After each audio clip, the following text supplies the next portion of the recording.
नमस्कार, मैं पूनम तांगर। आप देख रहे हैं टीएनपी न्यूज। बुलेटिन की शुरुआत करेंगे जहां आरजेडी के डॉक्टर संजय सुमन पहली बार राजनीति में कदम रख रहे हैं। ऐसा माना जा रहा है कि हरलाखी विधानसभा सीट से आरजेडी उन्हें अपना उम्मीदवार घोषित करेगी। पेशे से डॉक्टर हैं संजय सुमन। उनका कहना है कि जनसेवा ही उनका मकसद है। डॉक्टर सुमन का कहना है कि हर इलाके में रोजगार के मौके बढ़ाएंगे, स्कूल और कॉलेज की व्यवस्था सुधारेंगे और अस्पतालों को बेहतर बनाएंगे ताकि आम जनता को किसी तरह की कोई समस्या ना हो। और हमारी संवाददाता ने इसी कड़ी में उनसे बातचीत की। हमारी संवाददाता आर्या चतुर्वेदी उनसे बातचीत करती हुई नजर आई और उनके चुनावी सफर पर भी खास बातचीत करती हुई नजर आई। आइए सुनवाते हैं उन्होंने क्या कुछ कहा।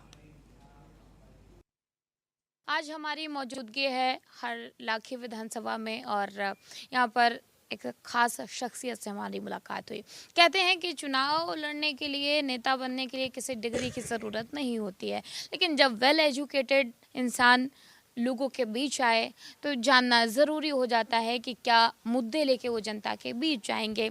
आपका परिचय करवाते हैं डॉक्टर संजय सुमन से। डॉक्टर हैं, सर्जन भी हैं, अपना खुद का क्लिनिक भी है। ऐसे में आरजेडी पार्टी से दावेदारी भी ठोक रहे हैं क्योंकि विधानसभा चुनाव है और कहा यह भी जा रहा है कि इस बार चुनाव लड़ने वाले हैं आप। बहुत बहुत स्वागत है टीएनपी न्यूज़ पर सर आपका। Thank you. संजय जी, एक तरफ इस विधानसभा की बात करें, कहा जा रहा है कि यहाँ पे जो विधायक हैं पिछले 10 साल से जनता उन पर प्यार लुटा रही है। एक वेल एजुकेटेड खुद सर्जन डॉक्टर, आप जनता के बीच में क्या लेके जाइएगा, क्या मुद्दे होंगे, क्योंकि पहली बार आप चुनावी धरातल पर उतर रहे हैं। सबसे पहले आपको बता दें कि हम एक राजनेता और राजनीति से जुड़े हुए लोग नहीं हैं। हम एक समाज सेवा से जुड़े हुए हैं और पेशेवर लोग हैं। पेशा से हम डॉक्टर हैं और डॉक्टर का क्या काम होता है आप खुद जानते हैं। डॉक्टर का काम सिर्फ सेवा करना होता है। आप एक एग्जाम्पल के तौर पे हम आपको बता रहे हैं, कोई पेशेंट यदि उनकी जान जाने लगती है तो एक डॉक्टर जान बचाते हैं, तो उसके बदले उसको कुछ भी मिलता है। क्या जान का कीमत कोई लगा सकता है क्या? हम ये क्वेश्चन आपसे पूछते हैं कि कोई जान का कीमत होता है? जान की कोई कीमत नहीं होती है, चाहे डॉक्टर कितना भी पैसा लेता है। तो पर भी हम आपको एक बात बता रहे हैं, जितना कम से कम हो, मैं वैसा काम करके दे रहा हूँ जनता को और अपने हरलाखी विधानसभा को। जितना पैसा उसको लगना चाहिए उससे बहुत से कम, मिनिमम से मिनिमम कॉस्ट में हम उसको ठीक करके भेजते हैं और अच्छा से काम करके देते हैं और हमारे पेशेंट हमारा पहचान है। और डॉक्टर साहब, आप खुद सर्जन हैं, डॉक्टर हैं, क्या ज़रूरत पड़ी आपको, क्या महसूस हुआ जो आप राजनीति में आए? आपको लगता है कि हाँ यहाँ कमियाँ थी जो आपको खुद आना पड़ा? सबसे पहले आप एक तो हम जिस क्षेत्र से जुड़े हुए लोग हैं उस क्षेत्र में स्वास्थ्य से रिलेटेड हम बात कर रहे हैं। स्वास्थ्य में इतना कमी है जो आप सोच भी नहीं पाएंगे। एक जो वाइटल मॉनिटरिंग करने के लिए जो सामान होता है, एक इमरजेंसी ड्रग जो होता है, वो सारे हमारे जितने हॉस्पिटल, सरकारी हॉस्पिटल है, वहाँ अवेलेबल नहीं रह पाता है।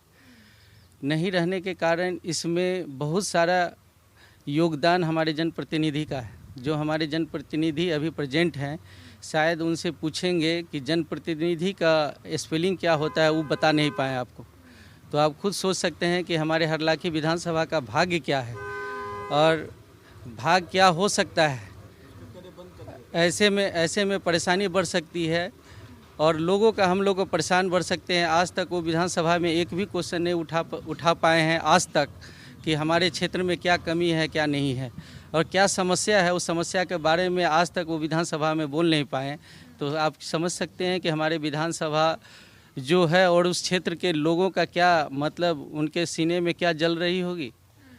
ऐसे स्थिति में आप समझ सकते हैं कि उनके ऊपर जो बीत रहा है वो मजबूरी में हमारा विधायक है, वो मेरा भी विधायक है। क्योंकि हम भी जिस पार्टी से जुड़े हुए हैं उससे मतलब नहीं है, मतलब इस यह क्षेत्र का हम एक वोटर हैं, एक नागरिक है, इसके बदले वो हमारे विधायक। और हमारे विधायक ऐसे हैं जो बोलने में शर्म आती है, उनके बारे में हम नहीं बोले तो ज़्यादा बेहतर होगा।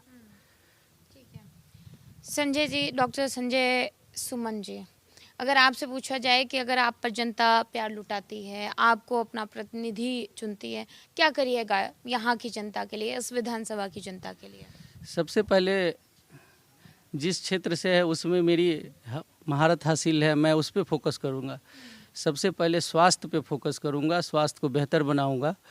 स्वास्थ्य बेहतर होने से देखिए इसमें सारे लेवल के लोग आ सकते हैं, एक बच्चे आ सकते हैं, एक यंग आ सकते हैं, एक यंगस्टर आ सकते हैं, एक ओल्ड पर्सन आ सकते हैं। जब वो स्वस्थ रहेगा तभी हमारा समाज स्वस्थ बनेगा, और स्वस्थ होने के बाद यदि हमारे बच्चे स्वस्थ हैं तो उनकी पढ़ाई में भी, पढ़ने में भी मन लगेगा और वो अच्छा पढ़ेंगे। दूसरा पॉइंट मेरा है कि एजुकेशन, जब वो विद्यार्थी मेरा अच्छा रहेगा, मेरा बच्चे अच्छे रहेंगे तो अच्छा पढ़ाई करेंगे, और अच्छा पढ़ाई लिखाई उनकी होगी और हमारे शिक्षक अच्छे रहेंगे तो वो बहुत कुछ कर सकते हैं। बहुत मतलब कि आप कंपटीशन फेस कर सकते हैं, वो जॉब ले सकते हैं। तो हमारे समाज में और हमारे परिवार में मोटो मेरा ये है कि हर एक परिवार से जॉब हो, उनका जो भी जॉब हो, या तो 25,000 रुपये की जॉब हो या 20,000 की जॉब हो, लेकिन एक जॉब हो। और जॉब होने से उसके घर में आजकल देखते होंगे बहुत सारा आपका ये चलता होगा कि 5 किलो अनाज तो दे रहे हैं, लेकिन 5 किलो अनाज बताइए 20,000 किसी के परिवार में आता हो हर मंथ, तो कितना अनाज खरीद सकता है वो। आपको बताएं कि यदि पढ़ाई अच्छी हो, एक परिवार में, एक गांव क्या सोचिए, एक ब्लॉक में एक IAS ऑफिसर, एक IPS ऑफिसर बन जाए तो उस समाज को कहाँ से कहाँ ले जाएंगे वो।